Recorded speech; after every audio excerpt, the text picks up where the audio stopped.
स्वप्न होतं प्राजक्ता मी आणि करणचं. आयुषचं तर समजा थोडंसं त्याला प्रॉब्लेम होता. पण 3 जणांचं स्वप्न होतं आमचं टॉप 5 आणि ते स्वप्न कुठेतरी भंग झाल्यासारखं मला त्या दिवशी फील झालं, की यार मला अपेक्षित नव्हतं तो जाईल.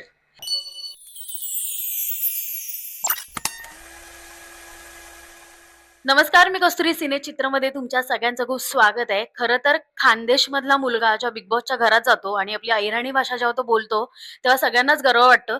सचिन दादा आपल्यासोबत. खूप स्वागत सचिन दादा. खरं तर आपली भाषा ही आपल्या सगळ्यांसाठी खूप प्रिय असते. पण तुम्ही बिग बॉसच्या घरात गेलात, तुमची भाषा, तुमचा लहेजा तुम्ही तिथे दाखवलात. खूप छान वाटलं. मला वाटतं ह्या इंटरव्ह्यूची सुरुवात आपण तुमच्या गाण्याने करूयात, म्हणजे अजून सावन मजा येईल महिना इंटरव्ह्यूची. मा तुला याद करना ये, सावन महिना मा तुला याद करना ये, याद करना ये रानी तुला प्यार करना ये, याद करना ये रानी तुला प्यार करना ये. खूप छान. आणि खरं तर मेन अट्रॅक्शन तुमचं शर्ट आहे. सचिन रस प्याले हे म्हणलं माय. खरं तर हे गाणं पण खूप ट्रेंडिंगला होतं आणि जेव्हा बिग बॉसच्या घरात तुम्ही गेलात, मी म्हटलं यार आता काहीतरी मजा येणार आहे. सो कसं काय बिग बॉसच्या घरात जाण्याचा एकंदरीत निर्णय होता? खूप लवकर बाहेर आलात, कारण का जेव्हा तुम्ही गेलात तेव्हा वाटलं नव्हतं की इतक्या लवकर तुम्ही बाहेर याल म्हणून. पण कसा होता एकंदरीत प्रवास आणि बिग बॉसच्या घरातलं काय आठवतंय आता बाहेर आल्यानंतर?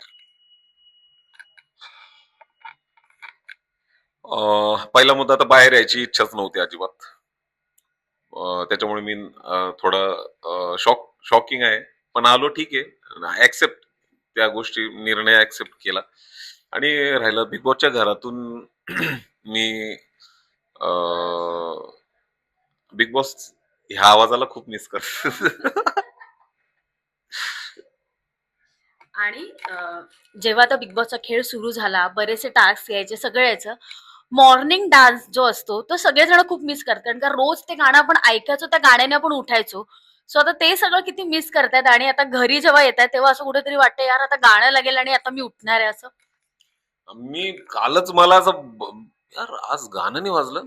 म्हणजे डोळे लागले आणि मी जेव्हा जाग आली मला म्हणजे उठलोय. पण मी विचार करत डोळे लावूनच यार गाणं नाही वाजलं आज. अरे मी घरी म्हणजे बाहेर आहे. तेव्हा मला ते थोडंसं वाटलं पण कारण मजा यायची रोज. माझे मित्र बोलतात की ते पण नाही दाखवलं तू डान्स करत होता. मग मी विचारात पडलोय की काय दाखवलंय मग मी तिथे मला बोलवलंच का बरं जर काही दाखवलंच नाही तर. एवढा डान्स करत होतो मी नंतर नंतर थोडासा माझ्या बॅक पेन मुळे मी थांबलो. काही दिवस मी केला नाही 5-7 दिवस नाही केला पण थोडस काय ना मी अंग हलवून येऊन जायचो. त्या स्टॉप होऊन जायचं. पण मी 20-25 दिवस कंटिन्यू सुरुवातीचे मी डान्स पण केला. काही काही ठिकाणी दाखवलंय पण जे अजून मजा मस्तीवालं होतं ते थोडं कमी होत. पण ठीक आहे जे पण आहे ते खूप छान आहे सुंदर आहे. आणि खरं तर बिग बॉसच्या घरामध्ये खूप पॉझिटिव्ह निगेटिव्ह अशी माणसं येत असतात, पण तुम्ही प्रत्येकाशी पॉझिटिव्ह राहिलात. जास्त कोणाशी पंगे नाही घेत बसलात, तुमचं तुम्ही काम करत राहिला. पण जेव्हा आयुष आणि करण घराबाहेर गेलेत, तुम्ही खूप रडलात. कारण का जेव्हा त्या दोघांचा इंटरव्ह्यू घेतला, त्या दोघांनाही खूप वाईट वाटलं, की असं वाटलं नव्हतं की आम्ही जाऊ, किंवा पण ते सचिन भाऊन तुम्हाला खूप मिस करत होते, आमच्या इंटरव्ह्यू देखील बोलले. तेव्हा इतकं का तुम्हाला इमोशनल फील झालं, की म्हणजे अक्षरशः तुम्ही कोसळून रडलात? आमचं स्वप्न होतं प्राजक्ता मी आणि करणचं. आयुषचं तर समजा थोडंसं त्याला प्रॉब्लेम होता. पण 3 जणांचं स्वप्न होतं आमचं टॉप 5 आणि ते स्वप्न कुठेतरी भंग झाल्यासारखं मला त्या दिवशी फील झालं, की यार मला अपेक्षित नव्हतं तो जाईल. आयुष पण माझं आमचं बॉन्डिंग आमचा ते आमलेट करणं, एकत्र जेवणं, बसणं आणि ते मजा मस्ती खूप म्हणजे खूप साऱ्या गोष्टी होत्या अशा.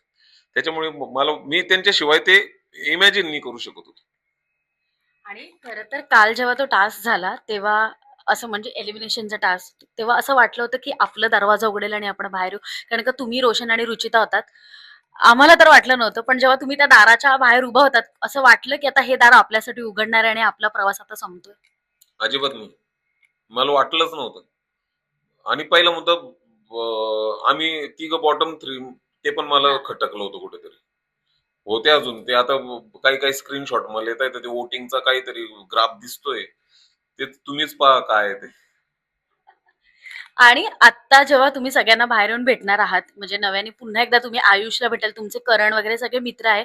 सो बिग बॉसच्या घरात ते बॉन्डिंग झालं होतं, जी तुमची सगळ्यांची जवळीक झाली होती, ती बाहेर देखील आम्हाला बघायला मिळणार आहे का? नक्कीच भेटलो पण आम्ही. हा, कालच भेटलो. आहे व्हिडिओ काढलेला आहे, दाखव. खूप भारी वाटलं. असं वाटत होतं तिघ जण अजून बी तिथेच आहे यार आपण. खूप, कारण गोड पोरं आहे दोघं, करण आणि आयुष. आणि त्या दिवशी तुम्हाला एक फोनचा गेम इन अ सेन्स एक फोनवर तुम्हाला कोणाच्या भावना व्यक्त करायच्या, तुम्ही फोनवरून तुमच्या बहिणीला फोन केला होता. आज आपली फॅमिली आपल्या जवळ आहे, तुमची मिसेस देखील आलेली आहे इथे. घरातल्यांना कसं वाटतं एकंदरीत सगळा तुमचा गेम बघता, त्यांना काय वाटते? आणि आज जर तुमची बहीण असती तर तिला काय वाटलं असतं? तिला खूप खुशी झाली असते. आणि मला म्हणजे मी आता कसं आहे माहिती का माझी कंडिशन, की मला जीवनात म्हणजे ती गेल्यानंतर पण जे यश भेटतंय, मला खंत आहे की ती पाहत नाहीये, किंवा म्हणजे ती नाहीये पाहायला. तर मला की मी दाखवू कोणाला आता हे. दिसतं सगळ्यांना आहे, पण अजून मला ती एक कमतरता पोकळी आहे, ती जिंदगीभर नाही भरून निघू शकत. आणि त्याच्यामुळे त्या मला म्हणजे ती राहिली असती तर खूप काहीतरी वेगळं राहिलं असतं. खूप जो आज माझा आनंद आहे त्याच्यामध्ये कैक पटीनं ते अजून तो आनंद झाला असता. आणि आता गावी जेव्हा जाणार आहात, तेव्हा तर काय असणार आहे? म्हणजे जी तुम्ही तुमची भाषा, तुमची बोलीभाषा, तुमची गाणी जी सगळे मी बघत आलोय, आता तुम्हाला एक वेगळी ओळख मिळाली big boss fame Sachin Kumawat. So गाववाल्यांना आता काय वाटणार आहे? त्यांना खूप, मी जेव्हा काही मित्रांना सांगून आलो ना की मी चाललोय, ते खूप खुश झाले. कारण साहजिक आहे, एक आमचं गाव छोटंसं गाव आहे. त्या गावातून जर मी इतक्या मोठ्या प्लॅटफॉर्मवर येतोय, तर सगळ्यांना त्या गोष्टीचा गर्व वाटणारच आहे, कुठेतरी अभिमान वाटणारच आहे. ते जाम खुश होते. म्हणजे ज्या ज्या लोकांना बिग बॉस आवडत नव्हतं किंवा जे पाहत नव्हते, ते सुद्धा रोज 8 वाजता घरी येऊन टीव्ही समोर बसत होते. हा पूर्ण आपल्या खानदेशातून आणि महाराष्ट्रातून ज्या लोकांनी माझ्यावर प्रेम केलं ना, त्यांचा हा रुटीन होऊन गेला होता.